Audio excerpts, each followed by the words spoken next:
Punta pa lang tayo Sa lahat. Mali ka na. Sa lapit ka na. Aba, masama. Abot ba dito? Abot ba dito? Hindi mo may pasok yan. Dito na lang. Palit yun na mag... Okay. Sige po, simulan na tayo sa ating pag-aaral. Sige, bago tayo mag-start, samahan niyo muna ako sa maikling panalangin.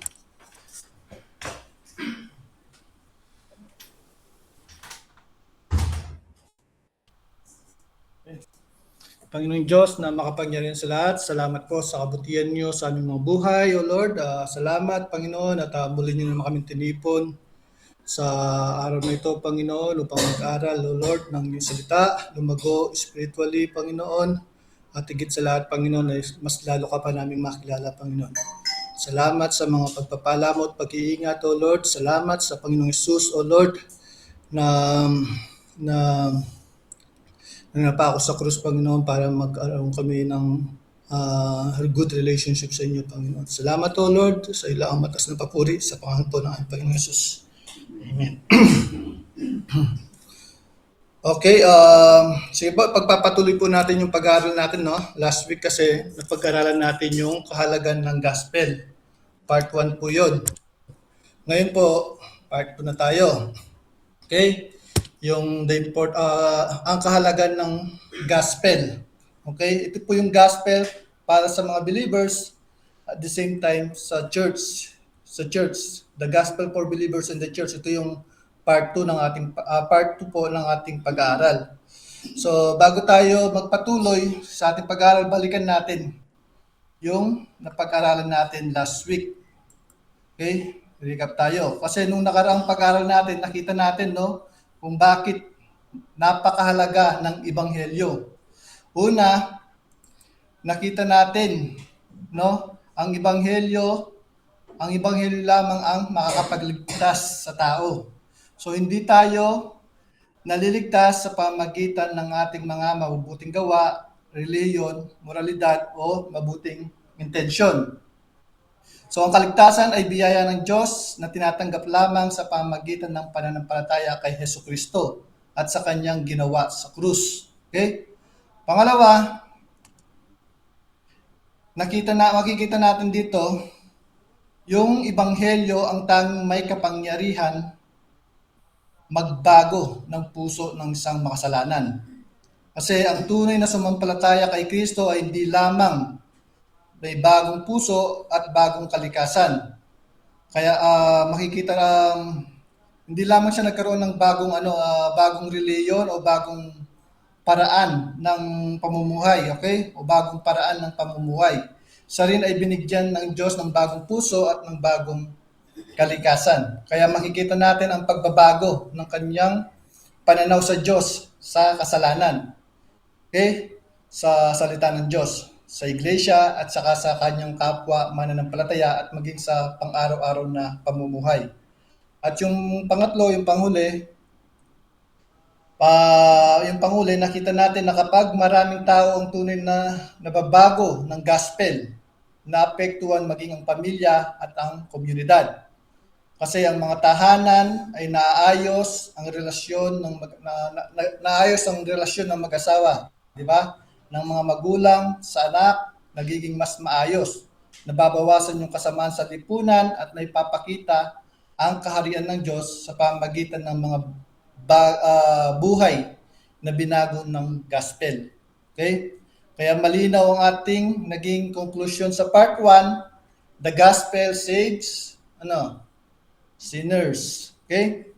So ito ang mabuting balita na nagdala ng tunay na kaligtasan at tunay na pagbabago. Okay? Ngayon, dito tayo papasok sa part 2 ng ating pag-aaral.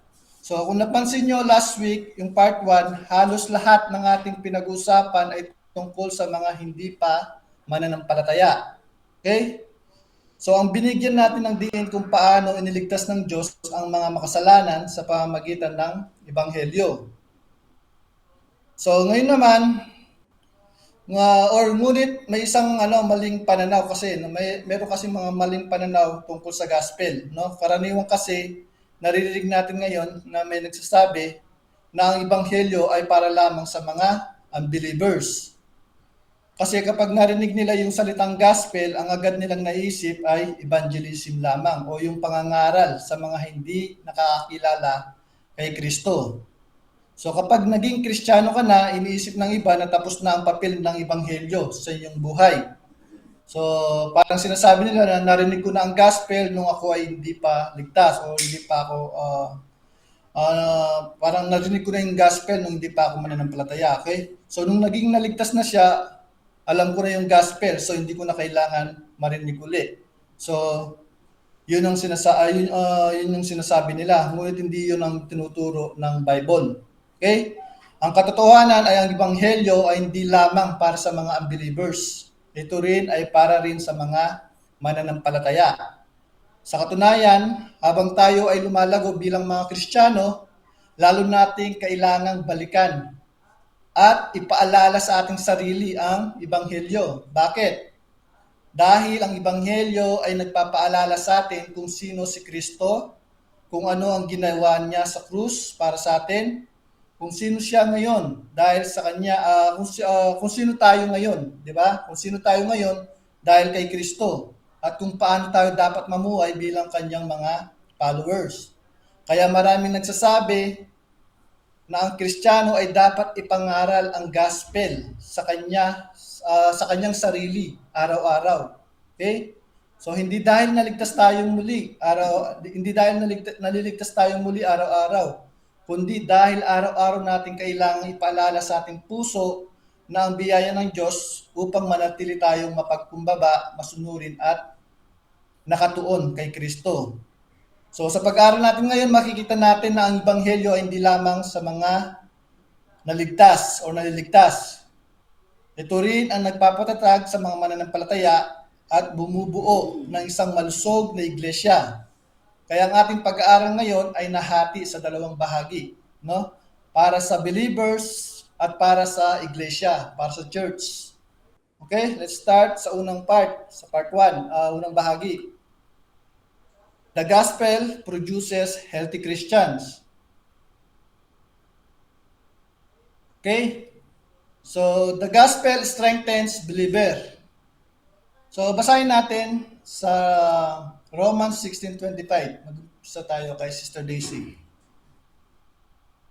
Now to him who is able to strengthen you according to my gospel and the preaching of Jesus Christ.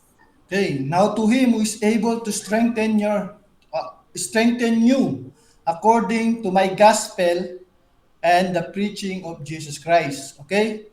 So nung sinulat yung Romans, ang sinulatan ni Pablo dito ay mga mananampalataya, mga Christian. Okay? So ang kausap ni Pablo dito ay mga Kristiyano. Hindi ito liham para sa mga unbelievers. At sinabi niya na ang Diyos ang nagpapalakas sa kanila ayon sa gospel, ebanghelyo. According to my gospel, sabi dito. No? So napakahalaga ng salitang strengthen. Okay? So bilang mga mananampalataya, kailangan natin ng spiritual na lakas. Araw-araw tayong nakikipaglaban sa kasalanan, nakakaranas tayo ng tukso, may mga problema, paghihirap at pagsubok, may mga pagkakataong nanghihina tayo sa pananampalataya. Kaya ang tanong ay, saan manggagaling ang ating spiritual na lakas? So ang sagot ni Pablo ay malinaw. Saan? Gospel, sa Ebanghelyo. So habang patuloy nating inaalala ang ginawa ni Kristo sa krus, ang kanyang kamatayan para sa ating mga kasalanan, ang kanyang muling pagkabuhay, at ang biyayang tinanggap natin sa pamagitan niya, pinapalakas tayo ng Diyos, no? Pinapalakas ng Diyos yung ating pananampalataya. Kaya ang Ebanghelyo ay hindi lamang pintuan papasok sa buhay Kristiyano. Ito rin ay nagbibigay ng lakas upang magpatuloy tayo sa ating paglalakad kasama ang Panginoon. Okay? Basahin natin yung Philippians 1:27. Only let your manner of life be worthy of the gospel of Christ, Yan.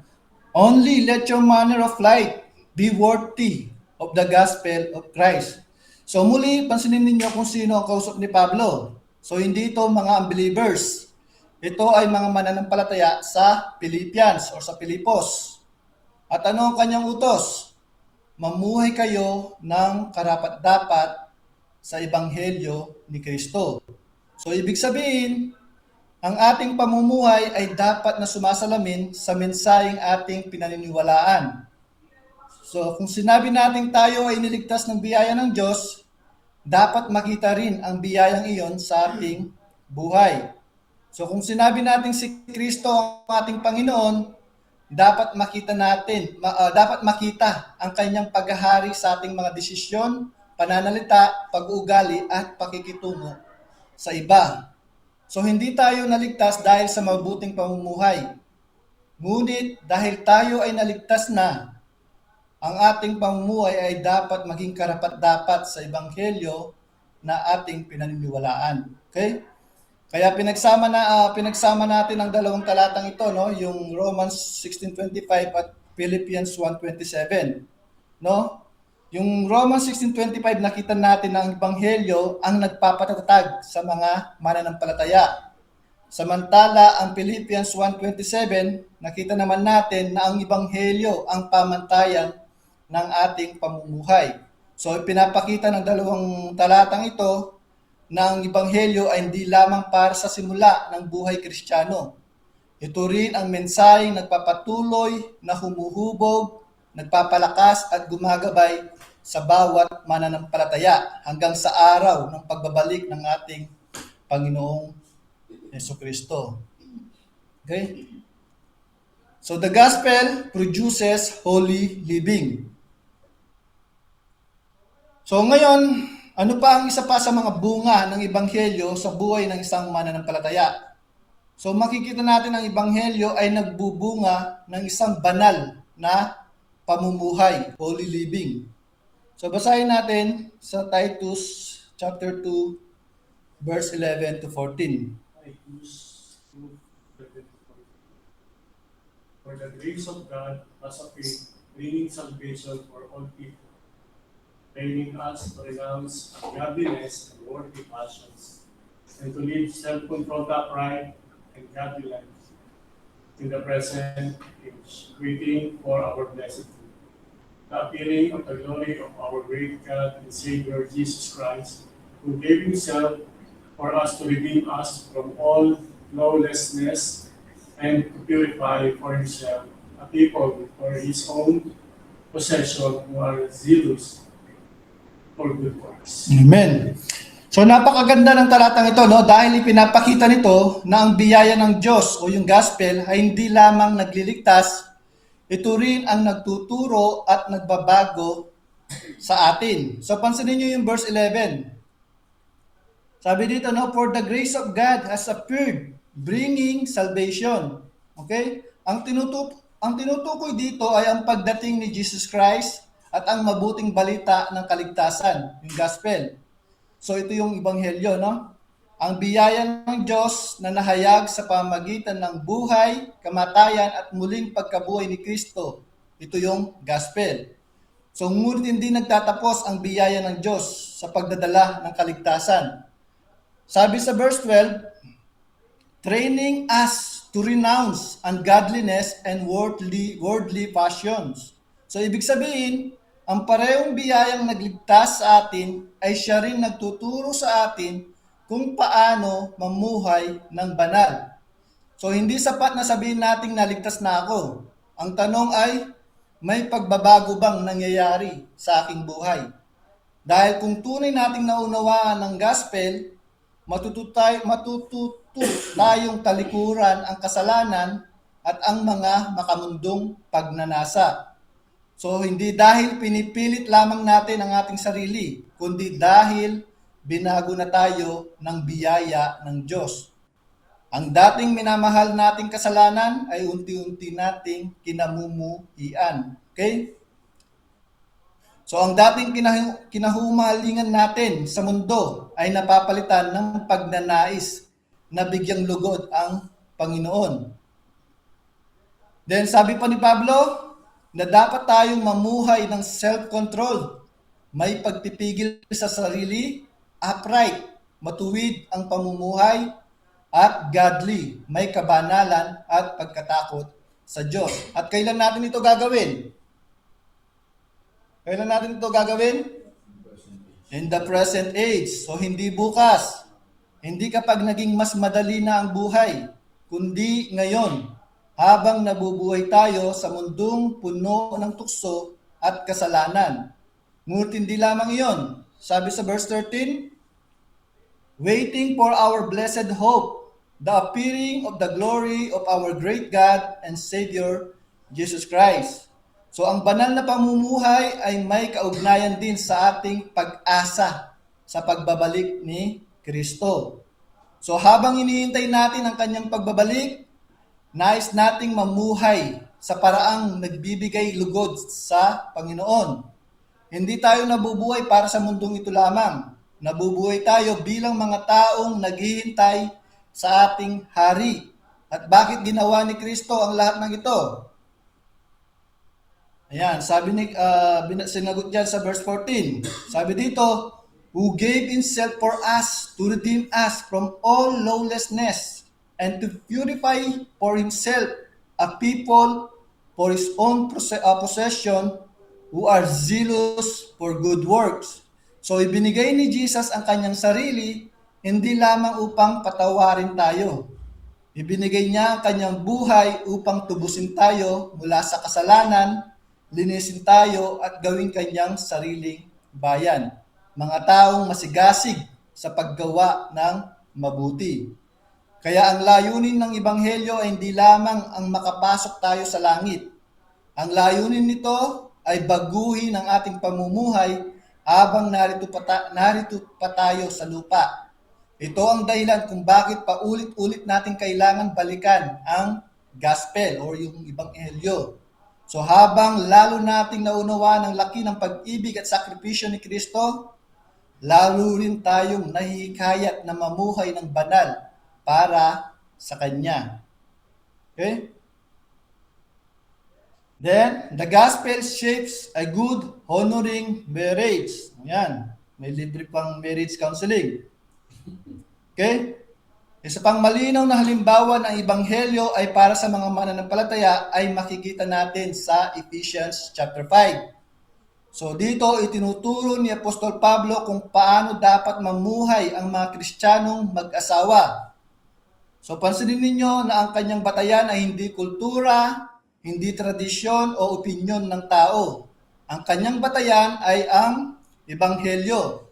Basahin natin sa Ephesians chapter 5, verse 22 and 25. Verse 22 and 25. Wives, submit to your own husbands as to the Lord. Husbands, love your wives as Christ loved the church and gave himself for her. Amen. So, una kinausap ni Pablo ang mga Kristiyanong asawang babae, mga wives. Sabi niya, wives, submit to your own husband. Own, na? Hindi sa ibang husband. Own husband as to the Lord. So, ang pagpapasok ng asawang babae, ang pagpapasakop ng asawang babae ay hindi dahil mas mababa siya kaysa sa kanyang asawang lalaki. Hindi rin ito dahil mas mahalaga ang lalaki kaysa sa babae.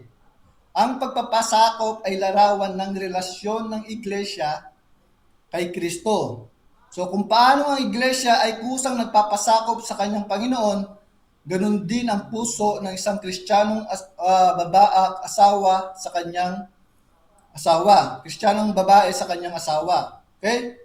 Pagkatapos naman ay kinuusap ni Pablo ang mga Kristiyanong asawang lalaki.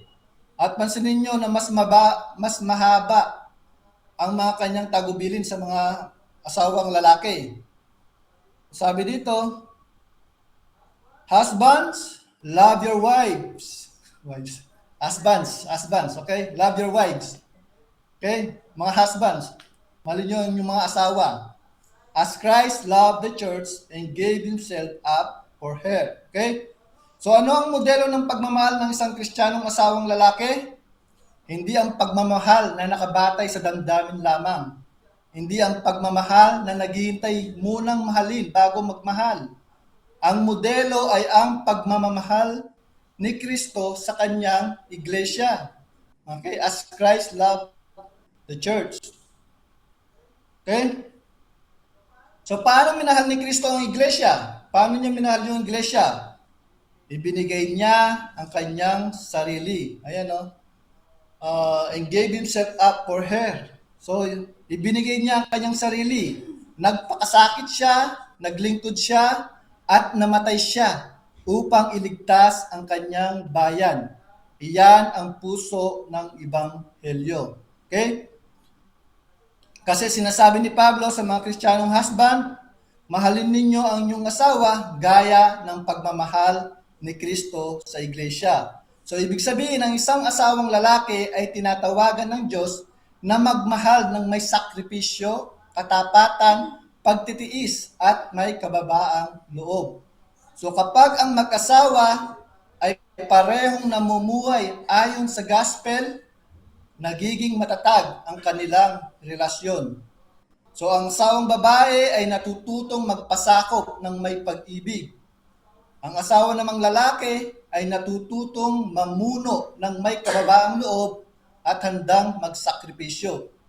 Makikita natin dito na ang Ebanghelyo ay hindi lamang mensahe tungkol sa kaligtasan. Ito rin ay modelo ng isang God-honoring marriage. Okay? So habang mas naunawaan ng mag-asawa ang ginawa ni Kristo sa krus, mas nagiging katulad nila ang kanyang pag-ibig, pagpapatawad, pagpapakumbaba, at paglilingkod sa isa't isa. Okay? Clear? Number 4, the gospel encourages believers to persevere. So isa pang dahilan kung bakit napakahalaga ng Ebanghelyo sa buhay ng mga mananampalataya ay ito ay nagbibigay sa atin ng lakas upang magpatuloy sa gitna ng mga pagsubok. Persevere, magpatuloy.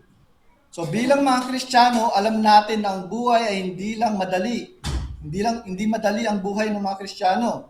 May mga panahon ng pagdurusa, tukso, panghihina, pag-uusig at iba't ibang pagsubok. Minsan ay dumarating pa sa punto na gusto na nating sumuko. Kaya ang tanong ay, saan tayo huhugot ng lakas upang magpatuloy? Basahin natin sa Hebrew 12, verse 1 and 2. Si Ate Aliyah na. Ayan. Hebrews 12, verse 1 to 3. Therefore, since we are surrounded by so great cloud of witnesses, let us also lay aside every weight and sin which clings so closely, and let us run with endurance the race that is set before us, looking to Jesus, the founder and perfecter of our faith, who for the joy that was set before him, despising the shame, and is seated at the right hand of the throne of God. Consider him who endured from sinners such hostility against himself, so that you may not grow weary or faint-hearted. Amen. So pansinin ninyo ang utos ng mayakda ng Hebrew. Run with endurance. So ang buhay Kristiyano hindi sprint, kundi isang mahabang takbuhin. Kailangan ng pagtitiis at pagtsatsaga hanggang sa katapusan. Ngunit paano tayo makakapagpatuloy? Sinagot yan sa verse 2. Looking to Jesus. So hindi sinabi ng mayakda na tumingin tayo sa ating sariling lakas. Hindi rin niya sinabing tumingin tayo sa ating mga nagawa. Ang sabi niya ay tumingin tayo kay Jesus. Bakit kay Jesus? Dahil siya ang founder and perfecter ng ating pananampalataya.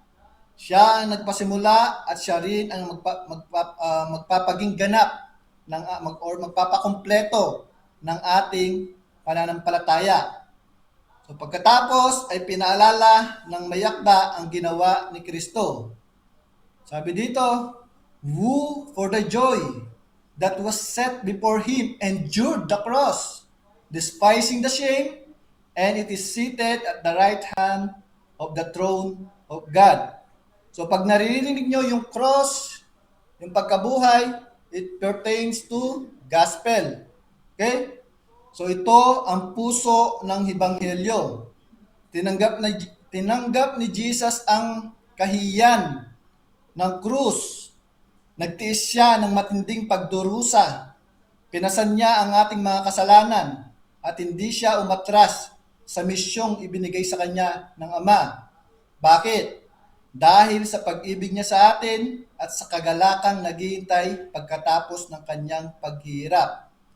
Pagkatapos, sinabi niya sa verse 3, consider Him so that you may not grow weary or faint-hearted. Okay? Consider Him who endured from sinners such hostility against Himself so that you may not grow weary or faint-hearted. Okay? Napakagandang paalala nito. Kapag tayo ay pinanghina ng loob, ang solusyon ay hindi lamang isipin ang ating problema. Ang kailangan nating gawin ay pag-isipan si Kristo. Alalahanin natin ang kanyang sakripisyo, alalahanin natin ang kanyang pagtitiis, alalahanin natin na hindi siya sumuko hanggang matapos niya ang kanyang gawain. Kapag lagi natin binabalikan ang Ebanghelyo, nagkakaroon tayo ng panibagong lakas upang magpatuloy. Kung si Kristo ay hindi sumuko para sa ating kaligtasan, tayo rin ay hindi dapat sumuko sa ating paglalakad sa kasama niya. Kaya ang Ebanghelyo ay hindi lamang mensahe ng ating kaligtasan. Ito rin ang nagbibigay sa atin ng pag-asa, katatagan, at pagtsatsaga hanggang sa araw ng kanyang pagbabalik. Okay? So the gospel was the lifelong passion of the Apostle Paul. So matapos nating makita kung paano pinakalakas ng Ebanghelyo ang mga mananampalataya, tignan naman natin ang halimbawa o yung buhay ni Apostol Pablo.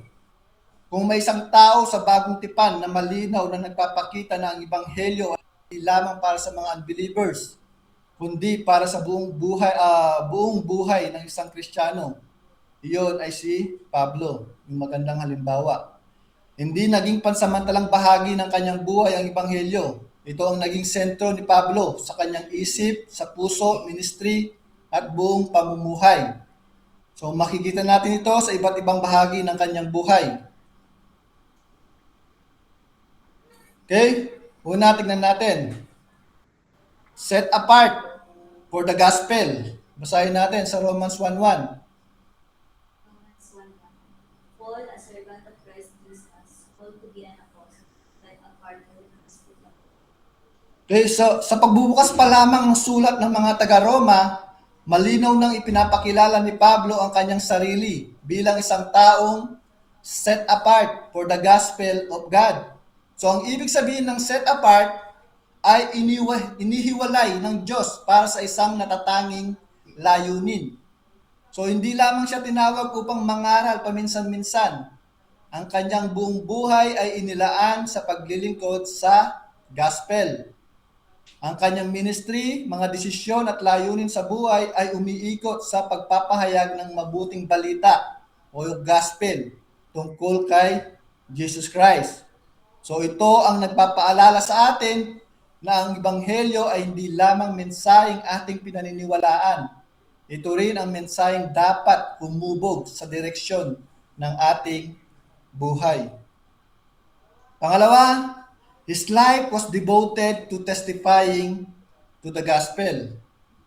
Sahin natin, Acts 20:24. Acts 20:24. But I do not count my life of any value, nor as precious to myself. Only I may finish my course and the mystery that I received from the Lord Jesus to testify to the gospel of the grace of God. So napakahandang pahayag nito ni Pablo, no? Hindi niya itinuring na pinakamahalaga ang kanyang sariling buhay, kaligtasan o kaginhawaan. Ang pinakamahalaga para sa kanya ay matapos ang ministring ipinagkatiwala sa kanya ng Panginoong Hesus. At ano ang ministry ngayon? To testify to the gospel of the grace of God. Okay? So ang buong buhay ni Pablo ay naging patotoo sa biyaya ng Diyos na nahayag sa Ebanghelyo. Pangatlo, His life become a living testimony of the gospel. Basahin natin sa Galatians 2:20. Galatians 2:20. I have been crucified with Christ. It is no longer I who live, but Christ who lives in me. In the life I now live in the flesh, I live by faith in the Son of God, who loved me and gave himself for me. Amen. So makikita natin dito ang epekto ng ebanghelyo sa buhay ni Pablo. Ang dating Pablo na mapagmataas, taga-usig ng iglesia at kaaway ni Kristo ay namatay na. Ngayon ay si Kristo na ang nagahari sa kanyang buhay. So pansinin niyo ang muling bahagi ng verse. Who loved me and gave himself for me. So iyan mismo ang ebanghelyo. Okay? Ang kanyang bagong buhay ay bunga ng pag-ibig at sakripisyo ni Jesus Christ. Pangapat, God confirms His gospel ministry. Basahin natin sa Romans 15:19. With the power of signs and wonders, with the power of the Spirit of God, I have fulfilled the ministry of the gospel of Christ. Amen. So, sabi dito, no, by the power of signs and wonders, ito yung mga himala. Okay? By the power of the Spirit of God, I have fulfilled the ministry of the gospel of Christ. So, sa panahon ng mga apostol, pinatunayan ng Diyos ang kanilang mensahe sa pamamagitan ng mga tanda at himala. Hindi ginawa ang mga himala upang dakilain si Pablo. Ginawa ito ng Diyos upang patunayan na ang ebanghelyong kanyang ipinapangaral ay tunay na nagmula sa Panginoon. So ang sentro pa rin ay hindi ang mga himala, kundi ang ebanghelyo ni Jesus Christ, ebanghelyo ni Kristo. Panglima, His conversion displayed the grace of God. Basahin natin sa 1 Timothy 12:16. Though formerly I was a blasphemer, persecutor, and insolent opponent, but I received mercy. The saying is trustworthy and deserving of full acceptance, that Christ Jesus came into the world to save sinners, of whom I am the foremost. But I received mercy for this reason, that in me, as the foremost, Jesus Christ might display His perfect patience as an example to those who were to believe in Him for eternal life. Amen. So isa sa pinakamakapangyarihang patutuo ni Pablo ay ang sarili niyang buhay. Dati siyang blasphemer or mamumusong, taga-usig ng iglesia at marahas na tao. Ngunit iniligtas siya ni Kristo.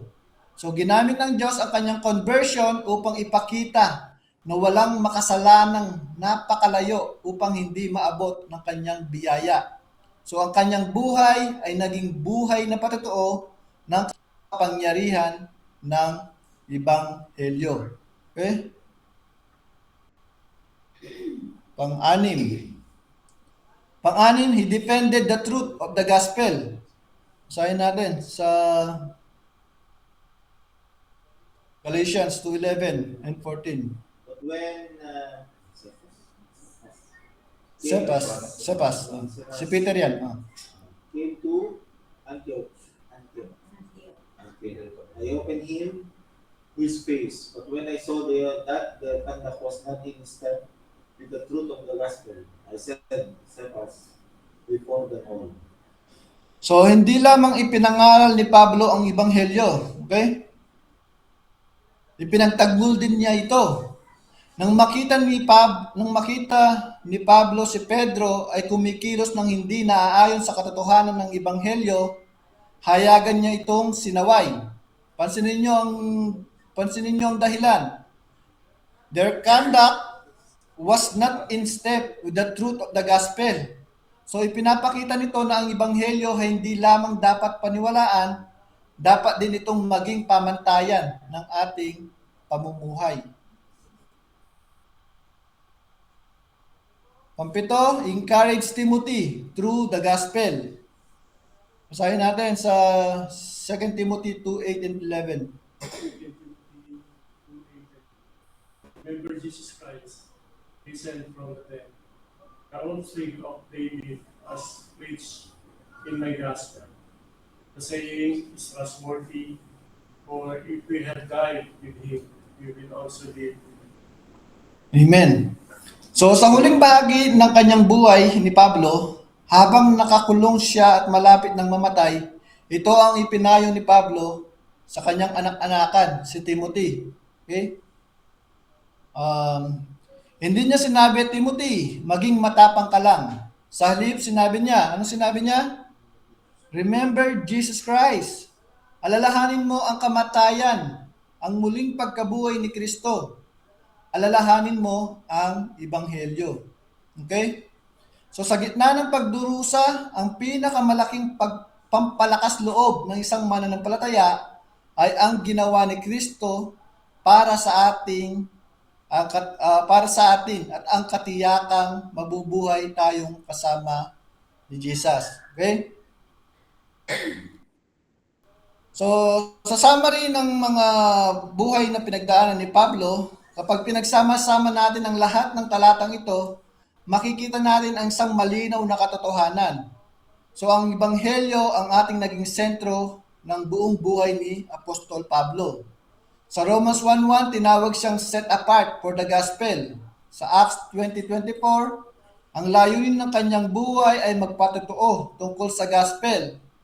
Then Galatians 2:20, ang kanyang bagong buhay ay bunga ng ginawa ni Kristo, yung gospel. Romans 15:19, pinatunayan ng Diyos ang kanyang pangangaral ng Ebanghelyo. 1 Timothy 1:12-16, ang kanyang conversion ay patunay ng biyaya ng Diyos. Sa Galatians 2:11 and 14, ipinagtanggol niya ang katotohanan ng Ebanghelyo. Sa 2 Timothy 2:18-13, ginamit niya ang Ebanghelyo upang palakasin ang ibang mananampalataya. So kung ang buhay ni Pablo ay umiikot sa Ebanghelyo mula sa simula hanggang sa katapusan ng kanyang ministry, ganun din ang dapat mangyari sa ating buhay. So hindi lamang tayo nagsisimula sa Ebanghelyo, namumuhay tayo araw-araw sa liwanag ng Ebanghelyo hanggang sa araw ng ating pagharap kay Hesus Kristo. Okay? Ito yung gospel produces a healthy Christians. Okay? Ngayon naman, tapos na tayo sa Christian, the gospel produces healthy church naman. Kabuuan naman sa buong iglesia. So mabilis lang to, 2 points lang to. With sub-points. Okay?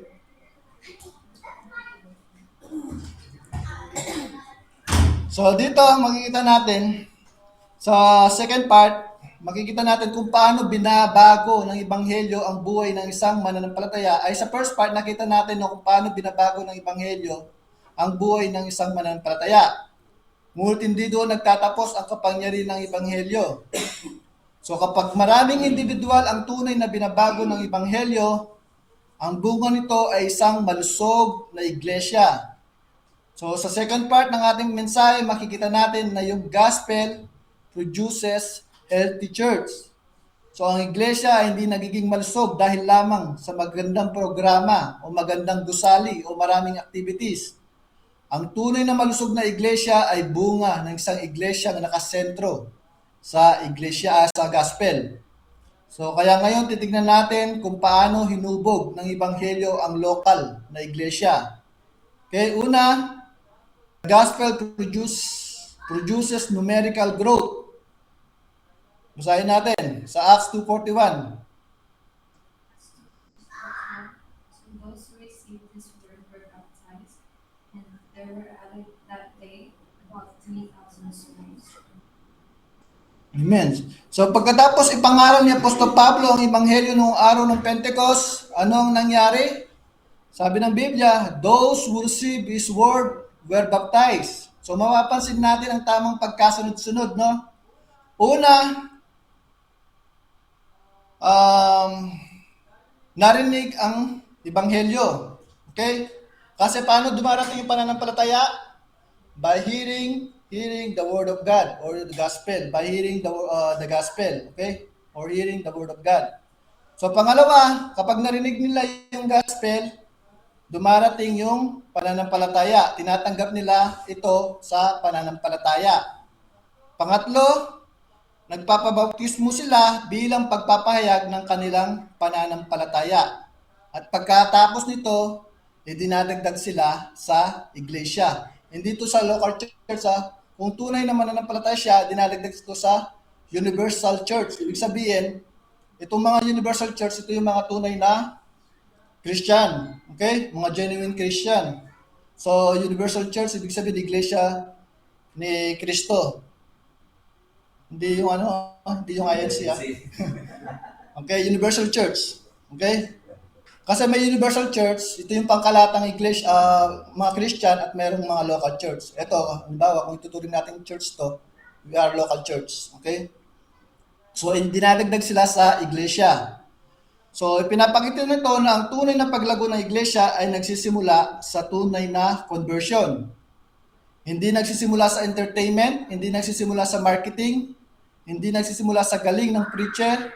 Nagsisimula ito kapag ang mga tao ay tunay na tumugon sa Ebanghelyo ni Kristo. Makikita rin natin ito sa Acts 2:47. Acts 2:47. And the Lord added to their number day by day those who were being saved. So pansinin niyo, no, ang Panginoon ang nagdadagdag, no, hindi ang mga preacher, hindi ang mga ngaral. And the Lord added to their number. Ang Panginoon ang nagdadagdag sa iglesia. Okay? Hindi tao ang nagbibigay ng bagong buhay, hindi iglesia ang nagliligtas, hindi yung church ang nagliligtas. Ang Diyos ang nagliligtas at ang Diyos ang nagdadagdag sa kanyang salita. Okay? Sa kanyang iglesia. Then, makikita rin natin sa Acts 6:7. 6:7. And the word of God continued to increase, and the number of the disciples multiplied greatly.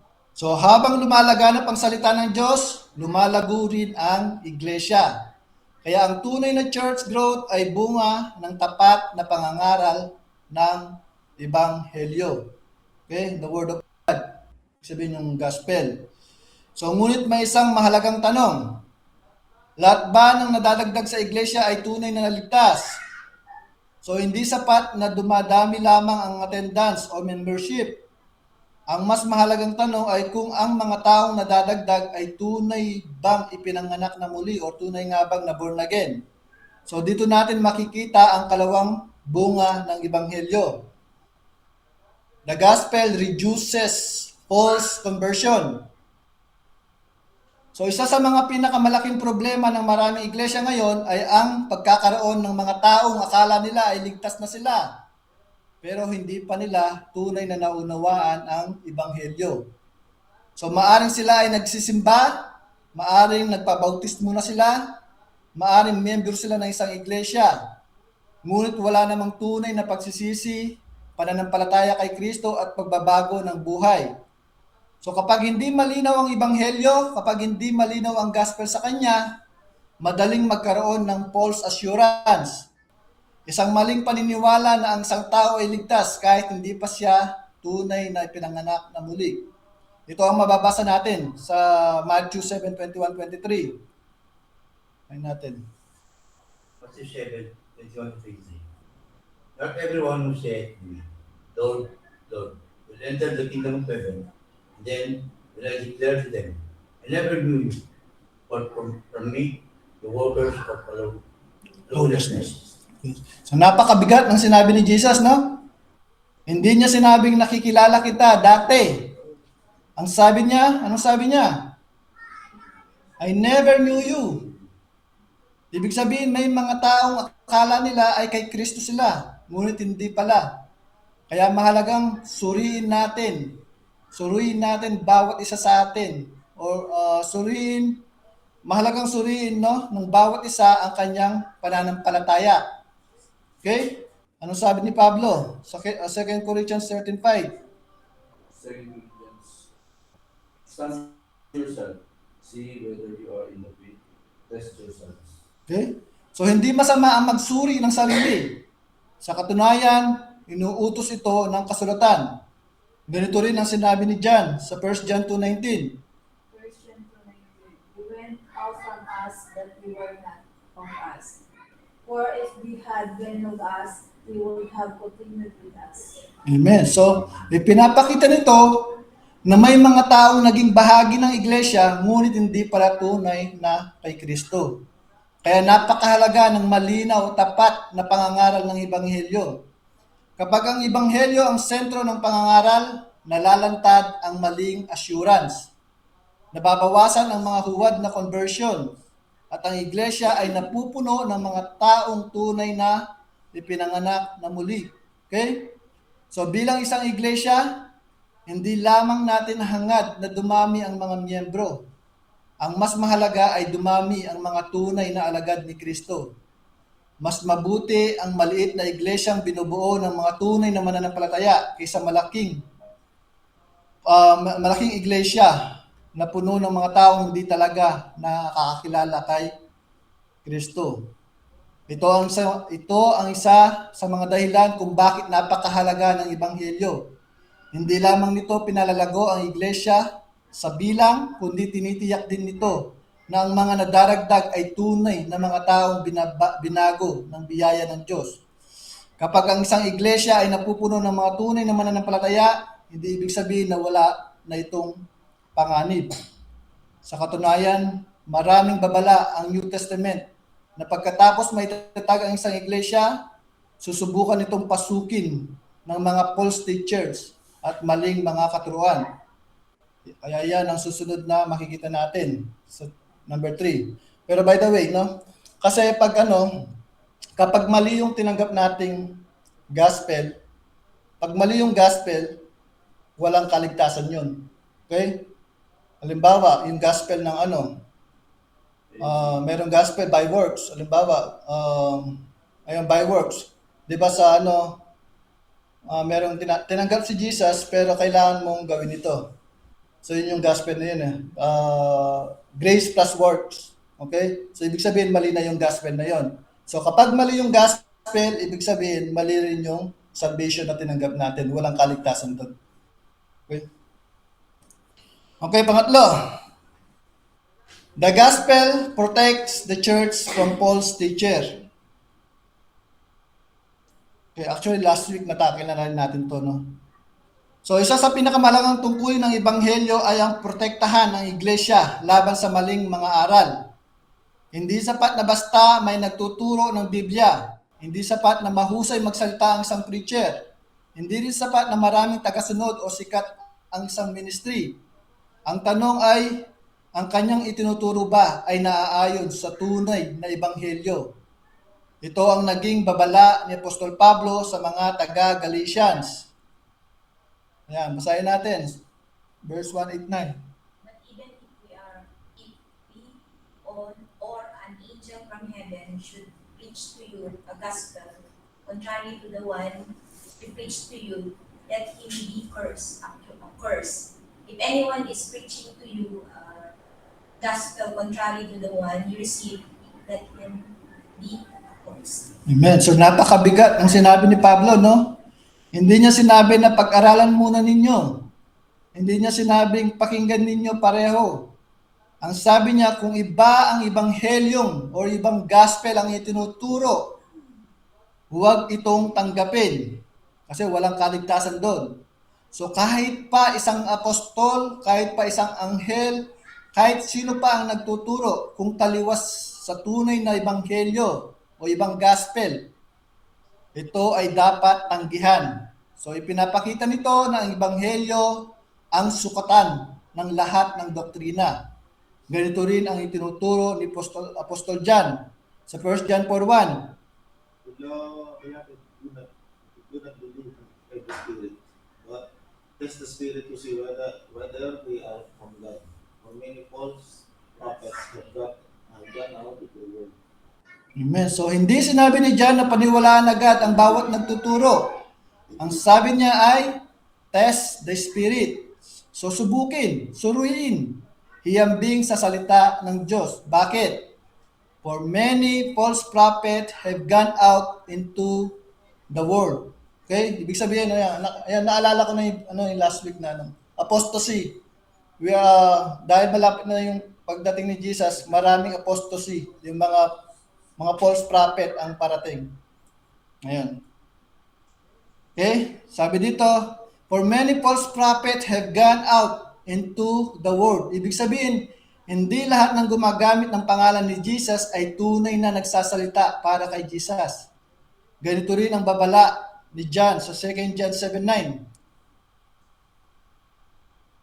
For many deceivers have gone out into the world.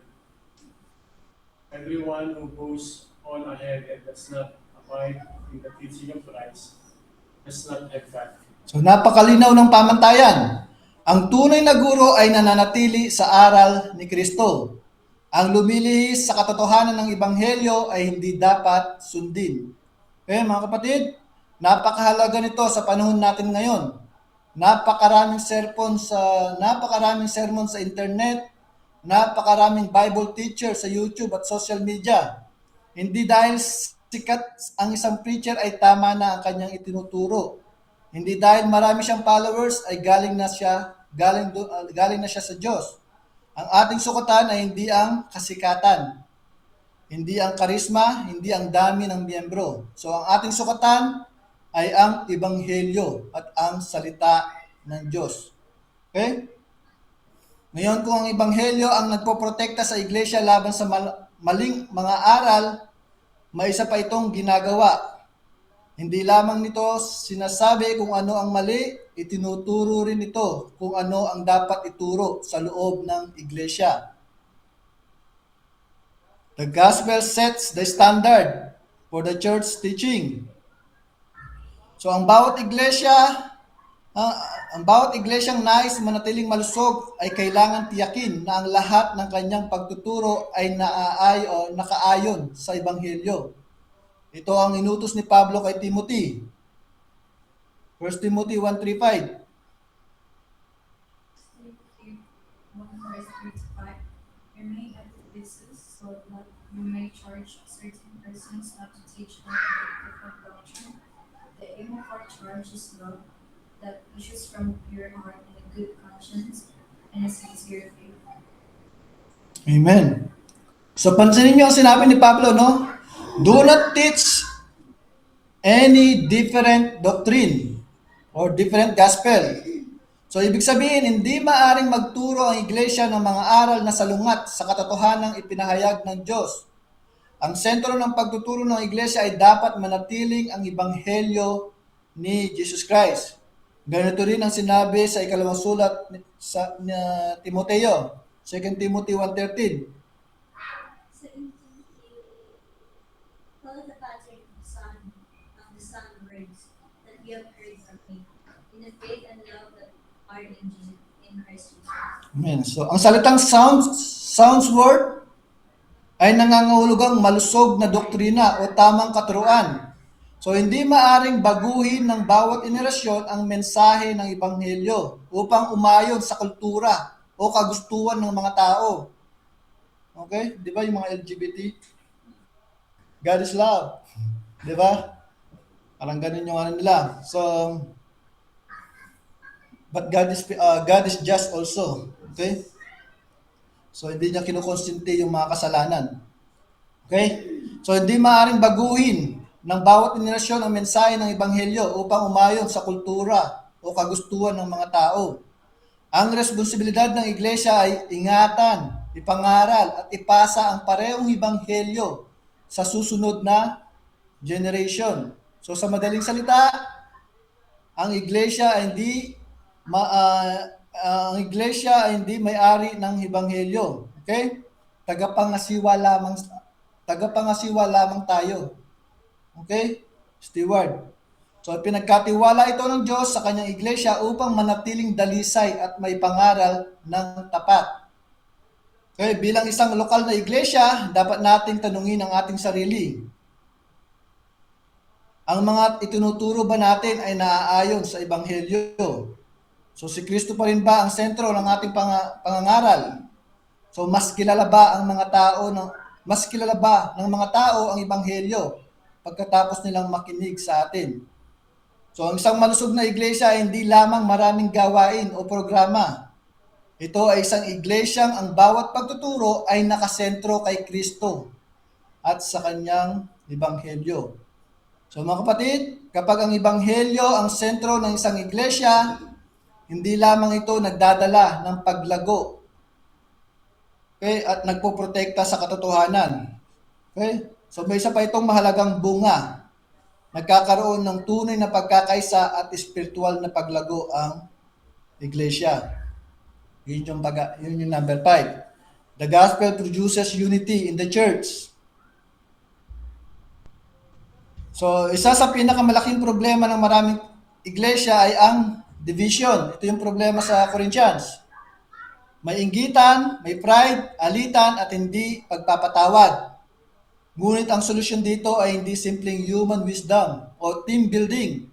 Ang tunay na pagkakaisa ay bunga ng ebanghelyo. Okay?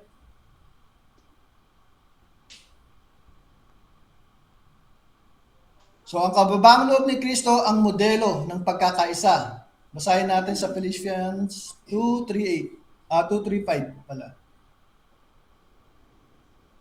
Do nothing from selfish ambition or conceit, but in humility count others more significant than yourself. Have this mind among yourself, which is yours in Christ Jesus. Amen. So mapapansin ninyo ang ginawa ni Paul, no? Nang tinuturuan niya ang iglesia tungkol sa humility at unity, hindi siya nagsimula sa psychology o leadership principle. Dinala niya agad ang mga mananampalataya kay Jesus Christ. Bakit? Dahil si Jesus ang pinakamagandang halimbawa ng pagpapakumbaba. Diba? Bagamat siya ay Diyos, hindi niya ipinilit ang kanyang karapatan. Nagkatawang tao siya. Naging alipin at naging masunurin hanggang kamatayan sa krus. Iyan ang puso ng ebanghelyo. Kapag palagi nating inaalala ang ginawa ni Kristo para sa atin, mas madali tayong maging mapagkumbaba. Hindi na natin laging iniisip ang sarili natin. Natututo tayong unahin ang kapakanan ng iba. Kaya ang ebanghelyo ang nagiging pundasyon ng tunay na pagkakaisa sa loob ng iglesia.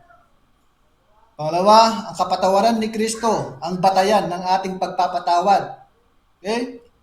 Isa pang mahalagang bunga ng ebanghelyo ay ang kakayahang magpatawad. Pakinggan natin sa Colossians 3:13. Colossians 3, bearing with one another, and if one has a complaint against another, forgiving each other, as the Lord has forgiven you, so you also must forgive. So pansinin niyo ang dahilan kung bakit tayo nagpapatawad. Ano yung dahilan? Amen.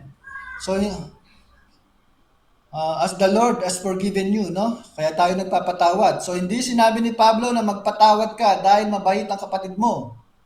Hindi rin niya sinabi magpatawad ka dahil humingi na siya ng tawad. Ang sinabi niya, as the Lord has forgiven you. Ibig sabihin, ang basihan ng ating pagpapatawad ay ang ginawa ni Kristo sa krus. So kung paano pinatawad tayo ng Panginoon, kahit hindi tayo karapat-dapat, ganun din ang tawag sa atin na magpatawad sa ating mga kapatid. Okay? Kapag ang ebanghelyo ang nasa sentro ng iglesia, mas kaunti ang alitan, mas maraming pagpapatawad, at mas tumitibay ang pagkakaisa ng katawan ni Kristo. Okay? So hindi lang ang pagkakaisa ang bunga ng ebanghelyo. So habang ang iglesia ay patuloy na nakasentro kay Jesus Christ at ang kanyang ginawa sa krus, may isa pang mahalagang resulta. Ang bawat mananampalataya ay lumalago sa spiritual na maturity. Yan yung sa number 6. The gospel produces spiritual maturity. Last part na to. So basahin natin ang sinabi ni Pablo. Colossians 1:28. Colossians 1:28. Him we proclaim, warning everyone and teaching everyone with all wisdom, that we may present everyone with Christ. Amen. So mapapansin nyo no, ang sentro ng pangaral ni Pablo. Hindi niya sinabi, programs we proclaim. Hindi rin niya sinabi na success we proclaim. Anong sinabi niya? Anong sinabi niya? Him who proclaim. Him who proclaim, no? Sino ang tinutukoy na him? Si Jesus Christ. So si Kristo ang sentro ng Ebanghelyo at siya rin ang sentro ng pangangaral ng Iglesia. So si Kristo ang sentro ng pangangaral. So ang layunin ng tunay na pangangaral ay hindi lamang magbigay ng kaalaman. Ang layunin nito ay ipakilala si Kristo ng mas malinaw sa mga tao.